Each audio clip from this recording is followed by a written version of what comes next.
927, 928 et 929. Ouf.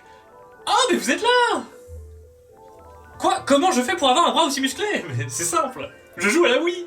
Les jeux sont devenus tellement ennuyeux de nos jours à nous permettre de rester calés dans le fond de notre canapé sans bouger. Alors que sur Wii, c'était tellement agréable de devoir bouger son gros cul d'obèse. Pas vrai! À cause de son image soi-disant sportive, grand public et sa faible puissance, elle s'est pas forgé une superbe réputation auprès des joueurs les plus hardcore. Mais à notre époque, maintenant que tous les jeux sont déjà sortis, c'est plus facile de faire le tri et de se rendre compte qu'en dehors de son époque, bah maintenant je m'en fous que ça soit pas en HD. Vu que l'essentiel, c'est qu'il y ait des superbes exclusivités, ludiquement très amusantes, puisqu'elles se jouent de plein de façons différentes. Il y avait pas que du motion gaming. Et même au sein du motion gaming, il y a plusieurs écoles. La sensor bar quand faut pointer, le motion plus quand faut pivoter, la balance board pour jouer avec ses pieds, le zapper pour tirer, avec plus d'immersion. C'est la seule console où j'ai autant l'impression d'avoir plusieurs consoles en une. Et cette polyvalence, on la retrouve aussi dans les contrôles classiques, puisqu'on peut même y brancher une manette GameCube. Je kiffe ça sur la Wii. Comme j'ai l'impression de jouer à une GameCube 1.5, c'est bien qu'on puisse recycler sa manette hyper ergonomique pour les jeux dans lesquels le motion gaming n'est pas indispensable. Donc si vous achetez une Wii cette année, privilégiez les lots avec déjà plein de manettes en tout genre. Une Wii seule, ça vaut rien franchement. Les manettes valent plus. Et tant qu'à faire, si vous trouvez des cartes mémoire GameCube en bonus, foncez. Parce qu'on le rappelle, la Wii est rétro-compatible, si t'achètes les premiers modèles, ceux avec les ports sur le dessus. Faites attention à ça, ils les ont retirés dans les modèles suivants. Alors bien sûr, avec le hack, on débloque encore plus d'options de compatibilité, et même d'émulation. Je le précise parce que je sais que vous aimez ça, et on me le rappelle systématiquement quand je fais exprès de pas le mentionner pour éviter les problèmes avec la justice. Ça me semble acquis à ce stade que sur Wii, tu peux émuler de la NES, Super NES, Nintendo 64, Neo Geo, Mega Drive, Master System, PC Engine, pour ce qui est officiel. Mais ça s'arrête pas là. Globalement, tout ce qui est machine 2D, ça passe. Dites-vous que c'est à elle que je dois une grande partie de ma culture rétro, dès la fin des années 2000. Un truc que j'aimerais mentionner quand même, c'est la possibilité de modifier l'image de la Wii. Par défaut, Nintendo applique un filtre flou. Bah avec le hack, ça tu peux le retirer. Sur certains jeux, ça rend mieux. D'ailleurs, oubliez pas qu'il n'y a pas de connectivité HDMI sur la Wii, faut acheter un adaptateur. Ou jouer sur une vieille télé pour retrouver le charme d'antan. C'est une de mes consoles rétro préférées. Moi c'est comme ça que je l'apprécie le plus, sur ma chouette télé plasma 16 neuvième. Sinon vous avez toujours l'option d'acheter une Wii U, vu qu'elle est rétro-compatible et équipée d'une sortie HDMI. L'image sera pas vraiment plus belle, mais vous aurez moins de contraintes de branchement. Par contre une Wii U c'est pas le même prix, c'est environ le double. Et puis ça fait depuis 2017 que je vous dis d'en acheter une, donc à ce stade, si vous l'avez toujours pas, je peux rien pour vous. Une Wii toute simple, c'est très bien aussi. J'aime son design en plus, et puis t'as pas à te faire chier dans les menus avec le gamepad, les disques GameCube sont directement lus par la console. Non en vrai, même si t'as déjà une Wii U, une Wii ça reste cool. Puis y a un truc à lancer des vrais jeux Wii directement sur une Wii. À ce sujet, il y a encore plusieurs exclusivités qui n'ont pas eu droit à un portage sur les consoles récentes. Tant de bonnes raisons de s'y remettre pour rattraper les titres qu'on a manqués. J'en ai 8 à vous présenter.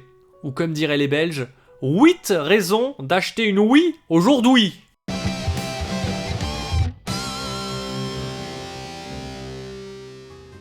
Oubliez Star Fox ou Panzer Dragoon, pour moi le meilleur shooter 3D c'est Sin and Punishment Successor of the Skies. Lui, il illustre bien toutes les façons qui permettent de jouer à la Wii, entre le combo Wiimote Nunchuk, la manette classique, la manette GameCube ou le Wii Zapper. J'en parlais aussi dans ma vidéo des raisons d'acheter une PS3, sur cette génération, il y avait encore plein d'on-rail shooters, contrairement à maintenant. Et même si je kiffe toujours jouer à des jeux Wii avec une manette GameCube, pour ce type de jeu, je suis obligé de reconnaître qu'il n'y a rien de plus kiffant que la visée au pointeur. Tu peux être vif et précis, il n'y a pas de gyroscope à recalibrer constamment comme sur Switch, vu que ça utilise simplement la barre infrarouge de la Wii. Et ça fait qu'à part sur quelques rares jeux PS3, il n'y a aucune console qui se joue comme ça. Même si elle a 20 ans, elle arrive à se différencier ludiquement des expériences gaming modernes. Résultat, elle a toujours énormément d'intérêt si t'es curieux d'expérimenter le jeu vidéo sous toutes ses formes. Je dis pas que c'est mieux, c'est complémentaire. Je trouve ça cool, une machine à tout faire, mais une console qui se spécialise autant ne se fera pas si facilement remplacer. C'est pas parce que vous avez déjà une PS5 et un Steam Deck que la Wii ne vous procurera pas quelque chose en plus en termes d'immersion. Je vous mets au défi de me citer un shooter sur rail moderne avec un gameplay plus jouissif que ce Sin and Punishment. Pourtant c'est sorti il y a 15 ans, mais chaque stage a un design unique, les boss déchirent, avec cette fluidité, les mouvements sont juste trop plaisants, sachant que tu peux dissocier le déplacement de ton réticule de celui de ton personnage. contrairement aux jeux qui se jouent qu'avec un stick, comme Star Fox justement. Donc ça rend le décryptage des patterns d'autant plus satisfaisant. Jeu suivant, Zack et Wiki, le trésor de Barbaros. Là, on débranche le nunchuk, on joue qu'à la Wiimote. Et c'est aussi ça que j'aime sur Wii. Vous connaissez beaucoup de consoles qui se jouent qu'à une main? Bah non. Et ça demande de repenser complètement la disposition de boutons d'une manette. Tu regardes la DualSense, il y a des petits gadgets, mais le layout, c'est le même qu'il y a 30 ans. Nintendo, ils osaient expérimenter. Et sur Wii, plus qu'ailleurs, je trouve ça trop amusant de voir des jeux comme Zack et Wiki qui arrivent à trop bien fonctionner sans avoir forcément recours à des conventions établies et indéboulonnables. Dans ce jeu d'énigmes en solo, on te demande de tenir ta Wiimote de plein de façons variées en fonction des situations. Et c'était pas si commun que ça, en dehors des party games. Justement, en parlant de party game, WarioWare Smooth Moves, c'est certainement la meilleure compilation de mini-jeux de la console. C'est bourré d'humour dans les utilisations de la Wiimote, mais sans oublier que ça reste un jeu, avec de l'enjeu, et qui se joue bien. C'est pas juste une blague interactive, c'est un super jeu vidéo qui, dès le lancement de la Wii, et même encore aujourd'hui, est peut-être la plus belle vitrine de la Wiimote. Toujours avec une simple Wiimote, mais désormais tournée sur le côté pour adopter un schéma de contrôle plus classique, je vous suggère de jouer à Super Paper Mario. Bon, lui c'est un jeu GameCube avorté, et ça se sent, il utilise pas la Wiimote si bien que ça. Mais c'est une façon de vous dire que même si le motion gaming c'est pas votre truc, vous inquiétez pas, il reste plein d'aventures qui brillent déjà énormément rien que pour leurs idées de design in-game. Super Paper Mario, c'est l'épisode le plus original de la série. Dans la façon dont il se joue, sans combat au tour par tour, et sur un plan 2D, que tu peux retourner en 3D pour repérer des éléments cachés. C'est ouf comment il a pas pris une ride. Foncez. Sakura Wars So Long My Love. Lui il est moins connu. C'est le 5ème épisode d'une grande série de Sega au Japon. Chez nous on connaît pas. Donc je vais vous en parler. Les 2 premiers étaient sortis sur Saturn, les 2 suivants sur Dreamcast, mais après vous le savez, c'était la dèche niveau console pour Sega. Donc ce 5ème épisode est sorti sur PS2, mais pas chez nous. En Europe, on a connu que cette version Wii, donc je la compte comme une exclue. Un tactical RPG avec des mechas mélangés à une simulation de drague. Ouais, c'est original. C'est pour ça que je vous en parle. Bon, je dis jeu de drague parce qu'il y a surtout des femmes avec qui il faut développer ses liens sociaux dans des dialogues rigolos, mais dites-vous que c'est un visual novel, qui est pourtant beaucoup plus interactif que ce à quoi nous a habitué le genre. Donc ça va, je me suis pas endormi. Alors oui, de temps en temps, il y a des combats, mais c'est pas le cœur du jeu. Même dans les dialogues, ils arrivent à intégrer des choix de réponses marrantes, des QTE, des phases d'enquête. C'est pas le meilleur jeu de la Wii, mais c'était une très bonne surprise. Et des découvertes comme ça, vous allez en faire la masse si vous faites l'effort de creuser sa ludothèque. C'est facile de s'arrêter qu'aux exclus first party qui ont eu des pubs à la télé, mais je crois que la plupart des gamers se rendent pas compte de la quantité énorme de jeux qui sont sortis sur cette console. Et ce, dans quasiment tous les genres. Par exemple, Prince of Persia, les Sables Oubliés, il est super. Mais je vous entends déjà me dire « Quoi ? Tu comptes me vendre la Wii avec un jeu sorti sur 50 machines ?» C'est vrai qu'habituellement, les jeux multiplateformes, c'est pas sur Wii qu'ils brillaient. Ils avaient moins de contenu que sur PS3 et 360, ils se tapaient les graphismes de la version PS2, et les actions qui auparavant étaient mappées sur un bouton, maintenant fallait agiter sa manette comme un débile. Mais Prince of Persia, les Sables Oubliés est différent. C'était encore l'époque où avoir le même titre sur différentes consoles ne voulait pas dire que tu avais le même jeu. Là, c'est une version conçue spécifiquement pour la Wii. Et j'ai pas joué aux autres, mais sur internet, il y a un consensus autour du fait que c'est la meilleure. Au-dessus des aventures HD. Et là où je me permets de mettre mon grain de sel, c'est que je dirais qu'elle est même supérieure à la trilogie culte sur 128 bits.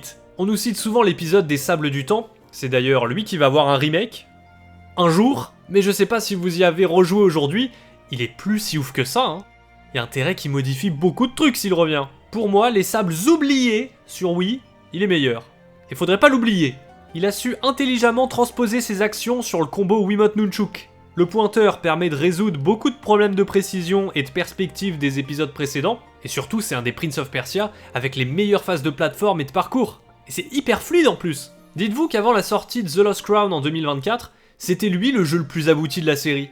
D'ailleurs, il y a même quelques phases en 2D pour vous rappeler cet épisode. Franchement, si vous vous êtes réintéressé à cette licence dernièrement, manquez pas cette aventure sur Wii. Allez, on retourne sur du jeu Nintendo, avec Donkey Kong Country Returns. Ah non, mince. C'est le problème de préparer ces vidéos trop longtemps à l'avance. On est dans la merde quand il y a une nouvelle annonce de portage, je dois tout réécrire. En soi, il est pas encore ressorti sur Switch, donc je pourrais en parler. Mais non, on va pas complètement le compter dans cette vidéo. Même si, n'oubliez pas, c'est pas parce qu'il existe une définitive édition que l'original est à jeter. Surtout que tous ces jeux qui ressortent à 60 balles sur Switch, vous pouvez encore les trouver d'occasion à 10 € sur Wii. À vous de voir si la HD justifie 50 € d'écart de prix. Fallait bien que je vous cite Wii Sports, non? Mais attention, pas n'importe lequel. Wii Sports Resort, vu qu'il utilise le Wii Motion Plus. Je kiffe l'ambiance qui se dégage de ce jeu avec son île paradisiaque, qu'on a revu dans plusieurs autres séries de Nintendo comme Pilot Wings, Mario Kart ou Smash Bros. Et puis c'est bourré de contenu, il y a les meilleurs sports de la série, avec des trucs hyper originaux dans la façon de tenir ses manettes. Nintendo Switch Sports, il fait pitié à côté. Bon par contre, Motion Plus oblige, ils ont le même défaut, c'est que faut régulièrement recalibrer ses manettes. Mais qu'on se le dise, quand il s'agit de faire les foufous avec du motion gaming, c'est quand même plus agréable de tenir une Wiimote qui se tient bien en main qu'un tout petit Joy-Con pas ergonomique. Et dernier jeu pour lequel il vous faut une Wii, c'est bien sûr Super Mario Galaxy 2.